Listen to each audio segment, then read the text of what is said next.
Let me ask you something, and be honest with yourself for a moment. Do you ever lie awake at night and it feels like your finances are a heavy weight pressing down on you? That knot in your stomach when you check your bank balance?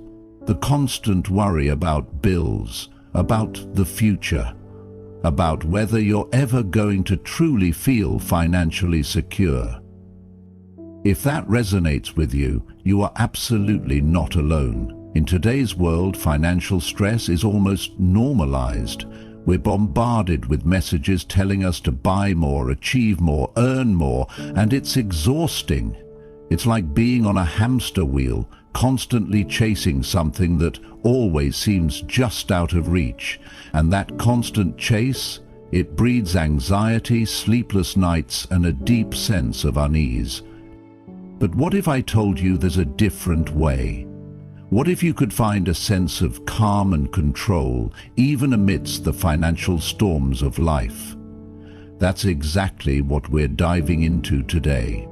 Before we get started, if you're new here and you're looking to cultivate inner peace and resilience through Stoic philosophy, make sure you hit that subscribe button and ring the notification bell so you don't miss out on future videos. And if you're already feeling this topic, give that like button a tap. It really helps the channel grow and reach more people who could benefit from these ideas. Also, right off the bat, I want to hear from you. In the comments below, tell me, what's the biggest financial stressor in your life right now? Is it debt, job insecurity, the rising cost of living? Share your thoughts. We're building a community here, and your experiences are valuable. Okay, let's get into it. Today, we're tackling a huge source of modern stress, our finances, through the timeless wisdom of Stoicism. We're going to explore Stress-Proof Your Finances, Top 7 Stoic Principles for Lasting Financial Calm. These aren't quick fixes or get-rich-quick schemes. These are deep, philosophical principles that, when applied to your financial life, can fundamentally change your relationship with money and bring you lasting peace of mind. 1. Focus on what you can control. Your actions, not outcomes. The cornerstone of Stoicism and principle number 1 for financial calm is understanding the dichotomy of control. Stoics like Epictetus emphasize that we suffer not from events themselves, but from our judgments about events. In finance, this is incredibly powerful. Think about it. You can't control the stock market. You can't control inflation rates. You can't control whether your company has layoffs. These are external factors outside of your direct influence. Worrying about them is like trying to control the weather. It's futile and only leads to frustration. What can you control? You can control your spending habits. You can control your saving rate. You can control your investment strategy within your knowledge and risk tolerance. You can control your efforts to increase your income through skill development or career moves. You can control your mindset and how you react to financial ups and downs. Take a moment to reflect on your current financial worries. Write them down. Now, go through that list and identify which items are within your control and which are outside of it. For the things you can control, make a plan to take action. For the things you can't, practice letting go of the need to control them. This shift in focus is incredibly liberating. In the comments, share one financial aspect you've realized you can control that you weren't focusing on before. What action are you going to take? 2. Practice voluntary simplicity. Contentment over consumption. Stoicism isn't about deprivation, but it is about intentionality. Principle number 2 is practicing voluntary simplicity. Modern society constantly pushes us towards consumerism, the idea that happiness comes from buying more things. Stoicism challenges this directly. Stoics understood that true wealth isn't measured in possessions, but in contentment. Seneca famously said, "It is not the man who has too little, but the man who craves more that is poor." Voluntary simplicity is about consciously choosing to live with less, not out of lack, but out of a desire for freedom and focus on what truly matters. In finance, this translates to being mindful of your spending. Do you really need that latest gadget? Will that new purchase truly bring you lasting happiness? Or is it a fleeting dopamine hit? By consciously choosing to simplify your life, you reduce your financial needs, decrease your reliance on external validation through possessions, and free up resources, both financial and mental, for things that are genuinely important to you: relationships, experiences, personal growth, and contributing to something larger than yourself. For the next week, track your spending meticulously. At the end of the week, review your expenses and identify areas where you can consciously choose to simplify. Are there subscriptions you don't use? Impulse purchases you could avoid? Small changes can make a big difference over time. What's one area in your life where you think you could practice voluntary simplicity to reduce financial pressure? Share your ideas in the comments. 3. Negative visualization. Appreciate what you have. Principle number 3, and perhaps counterintuitively, is negative visualization. This isn't about being pessimistic, but about proactively appreciating what you already have by contemplating its potential loss. Stoics like Marcus Aurelius use this technique to cultivate gratitude and resilience. In finance, negative visualization can be incredibly powerful in combating financial anxiety. Instead of constantly worrying about losing money, use negative visualization to appreciate what your current financial situation allows you to do. Imagine losing your job or facing a significant unexpected expense. How would that impact you? What would you miss? By contemplating these scenarios, without dwelling on them obsessively, you can cultivate a deeper appreciation for your current financial stability, even if it's not perfect. It can also motivate you to be more proactive in building a financial safety net and making wise financial decisions. It shifts your focus from fear of loss to gratitude for the present. Take a few minutes to visualize a potential financial setback, perhaps losing a source of income. Don't dwell on the fear, but focus on what you would miss and what you are grateful for in your current situation.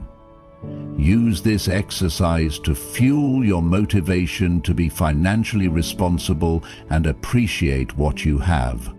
Have you ever experienced a financial setback that made you appreciate what you had before? Share your experience in the comments and what you learned from it. 4. Virtue as the only good. Integrity in financial dealings. Principle number 4 is central to Stoicism. Virtue is the only true good. For Stoics, virtue encompasses wisdom, justice, courage, and temperance. External things like wealth, health, or reputation are considered indifferents, neither inherently good nor bad. What matters is how we use them and the character we cultivate in the process. In finance, this means prioritizing integrity and ethical behavior above all else. Are you making financial decisions that align with your values? Are you honest in your dealings with others? Are you contributing to the well-being of society? Or are you solely focused on personal gain at any cost? A Stoic approach to finance emphasizes earning money ethically, spending it responsibly, and using it to support virtuous actions. It's about building wealth with integrity, not at the expense of your principles. True financial success, from a Stoic perspective, is not just about the numbers in your bank account, but about the character you build along the way. Reflect on your financial values. What principles guide your financial decision? Are there any areas where your actions might be misaligned with your values? Commit to making integrity a guiding principle in all your financial dealings. What does financial integrity mean to you? Share your thoughts on ethical financial practices in the comments. Amor fati, love of fate, including financial setbacks. Principle number 5 is amor fati, love of fate. This powerful Stoic concept encourages us to not just accept what we cannot control, but to embrace it, even to love it. This doesn't mean passively accepting injustice or hardship, but rather finding meaning and opportunity for growth in every situation, even the difficult ones. In finance, amor fati is crucial for navigating the inevitable ups and downs. Markets crash, investments underperform, unexpected expenses arise. These are part of the financial landscape. Instead of resisting these setbacks and becoming consumed by negativity, a Stoic approach encourages us to accept them as part of life's natural flow. When faced with financial challenges, ask yourself, what can I learn from this? How can I grow stronger and more resilient? What opportunities might this setback reveal? By embracing amor fati, you transform financial adversity from a source of stress into a catalyst for growth and wisdom. Think about a past financial setback you experienced. Instead of focusing on the negative emotions, try to reframe it through the lens of amor fati. What did you learn from that experience? How did it make you stronger? Share a time when a financial setback ultimately led to a positive outcome or a valuable lesson. How did you find strength in that situation? Let's learn from each other in the comments. 6. Memento mori. Remember death and the fleeting nature of wealth. Principle number 6 is memento mori. Remember death. This might sound morbid, but it's actually a powerful tool for living a more meaningful and present life. Stoics used memento mori to remind themselves of the preciousness and limited nature of time and to focus on what truly matters in life, rather than getting caught up in trivialities. In finance, memento mori helps us put money into perspective. Wealth is ultimately fleeting. We can't take it with us. Thinking about our mortality can help us detach from excessive attachment to material possessions and financial status. It reminds us that our time and energy are finite resources, and we should invest them wisely in things that have lasting value: relationships, experiences, personal growth, and contributions to the world. Memento mori doesn't mean neglecting financial responsibility, but it does mean prioritizing a life well lived over the relentless pursuit of wealth accumulation. It encourages us to use our resources wisely, to support others, and to focus on building a legacy of virtue rather than just a large bank account. Take a moment to contemplate your own mortality. Consider what truly matters to you in life, beyond material possessions. How can you align your financial decisions with your deepest values and priorities, knowing that your time is limited? How does the concept of memento mori change your perspective on money and wealth? Share your reflections in the comments. 7. Journaling and reflection. Daily Stoic practice for financial clarity.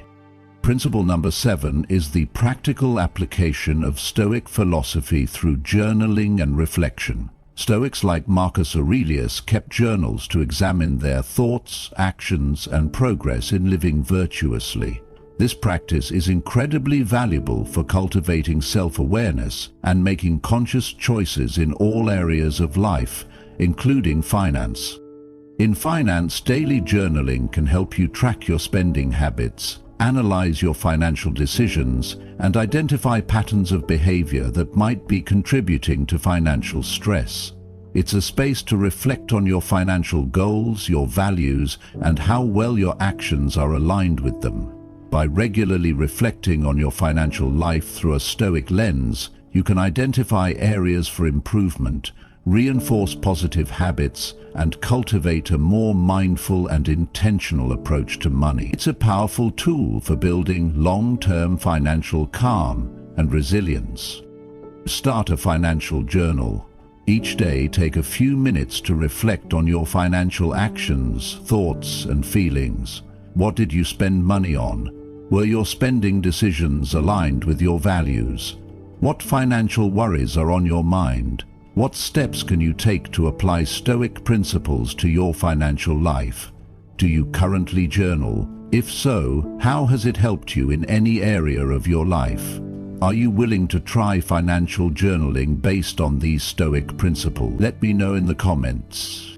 So, there you have it, 7 Stoic principles for stress-proofing your finances. Remember, this isn't about becoming financially rich in the conventional sense, but about cultivating inner wealth, a sense of calm, control, and contentment, regardless of your financial circumstances. By focusing on what you can control, practicing simplicity, appreciating what you have, prioritizing virtue, embracing fate, remembering your mortality, and engaging in daily reflection, you can fundamentally transform your relationship with money and build lasting financial peace. I truly hope these Stoic principles resonate with you and provide you with practical tools for navigating the complexities of modern finance with greater calm and wisdom. Before you go, please remember to like this video if you found it helpful, subscribe for more Stoic wisdom, and share it with anyone you think could benefit from these ideas. And don't forget to leave your thoughts and answers to the questions in the comments below, and building this community together. Thank you for watching, and remember, true wealth is found not in your bank account, but in your character and your inner peace. Until next time, practice Stoicism.